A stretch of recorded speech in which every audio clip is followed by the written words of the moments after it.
Well, let me say, as you would expect, the honorary degree was a complete surprise. It is a deep and cherished honor that I will treasure throughout my life, so thank you very much.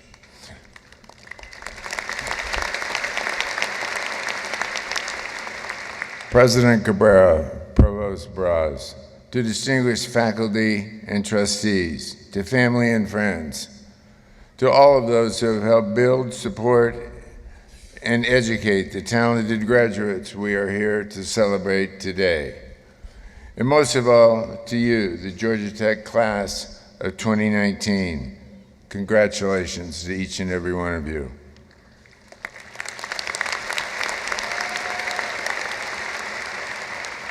Thank you so much for giving me the special honor to share this day with you.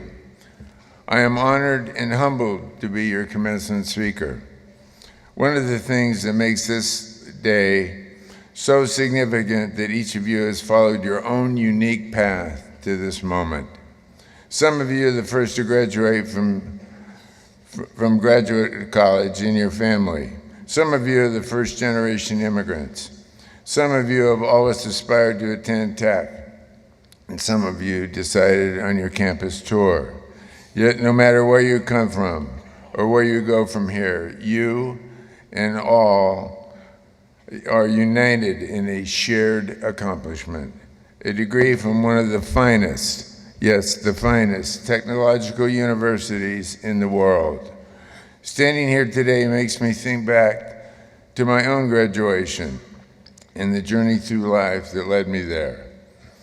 I grew up in Salt Lake City, Utah, in a time when the idea of leaving the area to attend college or pursue a life somewhere else was so remote that it just wasn't something we spent any time thinking about. But in October of my senior year in high school, my father suggested that I consider taking the Naval ROTC scholarship exam. It offered, in return for 4 years of naval service, a full scholarship to some of America's best colleges and universities. The opportunity sounded intriguing, and so I did, as my father had asked, and then promptly forgot about it.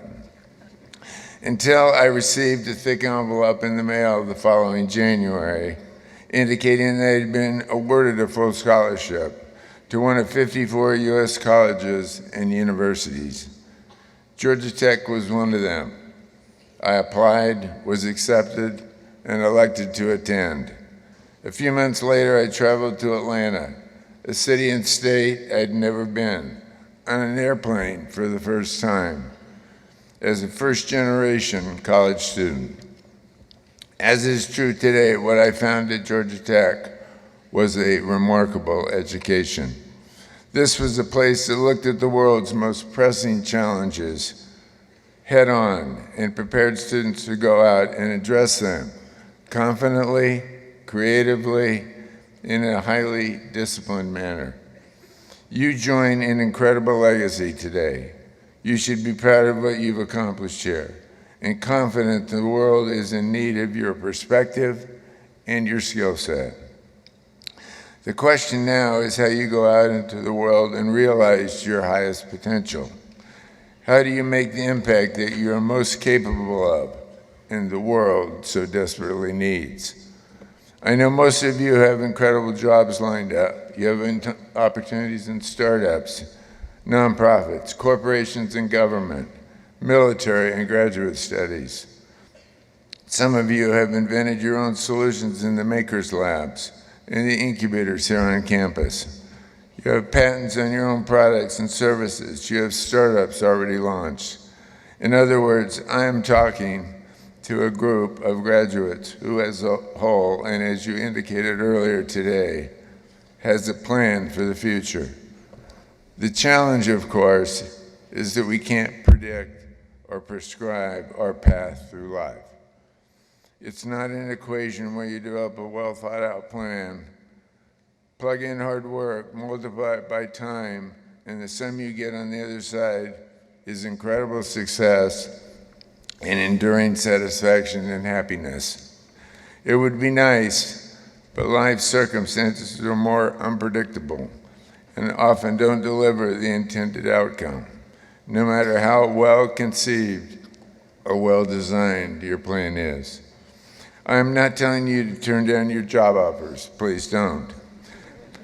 But remember that in life, the critical factor is not so much what you plan for, but rather how flexible and prepared you are to respond to unforeseen opportunities that come your way. Will you stick to preconceived notions, or will you be adaptable and ambitious to try a new idea, nurture a new relationship, take the risk, and then thus one day be able to accomplish something much different than what you had planned and much larger than what you had expected? I think back to an afternoon in November of 1980. I was 32 at the time, a recent graduate of Stanford Business School. I had recently left my job at McKinsey, a direction many recent business school grads go, to pursue opportunities that were more entrepreneurial. On that day, I was on my way to a brownstone in New York where I had a meeting with a man I had never met before. His name was Chuck Feeney, and he had an idea. During my interview, he told me he wanted to create a firm that would invest in extraordinary entrepreneurs and help them build great companies. In doing so, Chuck hoped to build his own net worth, not because he wanted to get richer himself, but because he wanted to magnify his ability to give back to society and help others. Chuck firmly believed, much like the Georgia Tech mission, that the only purpose of wealth was to improve the human condition. He planned ultimately to give virtually every penny of his wealth away to a variety of self-selected philanthropic needs. He told me he believed so strongly in giving while living, he would endeavor to do as much as he could during his lifetime. I was overwhelmed. I had never heard anyone express something like this before, and I knew with certainty that I was standing on the precipice of a rare opportunity. Was it risky? Sure. Was it unexpected? Yes. But to me, it was teeming with potential, so I grasped the opportunity. I joined General Atlantic in December of 1980, almost 39 years ago today. In fact, it was December 15th, 1980. In the past 4 decades, we have grown it into one of the leading global growth private equity firms in the world and have helped hundreds of entrepreneurs build great companies across the world, from Silicon Valley to Shanghai, from New York to Mumbai. As for Chuck Feeney, he would go on to give away $8.6 billion through his Atlantic philanthropies, representing virtually his entire net worth and making him one of the most giving people ever to sit on the Forbes Philanthropic 400.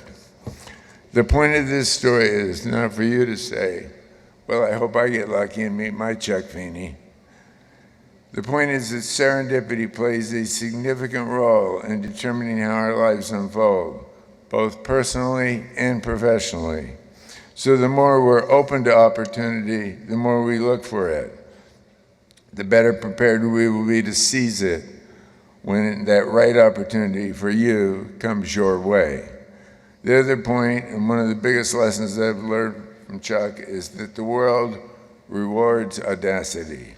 It rewards big, original ideas that attempt to solve the problem, not just find a solution that incrementally improves the situation, often in ways that have been used many times before. Not only does the world reward this type of originality, it needs it desperately, now more than ever. As natural resources are being exhausted, human populations are swelling to unsustainable numbers. Climate change is challenging our very existence on Earth, and the systems upon which we built our society are proving themselves to be deeply unsustainable and increasingly inequitable. This is a time for reinvention and reimagination. It's a time to be bold and broad in your thinking and your actions. Thankfully, that's your mindset. That's what tech is all about. Tech students believe they can do anything, solve any problem, no matter how large or complex.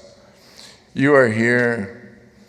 Your time here has prepared you to address profound transformational change, the principles that underlie it, and the expertise that enables it.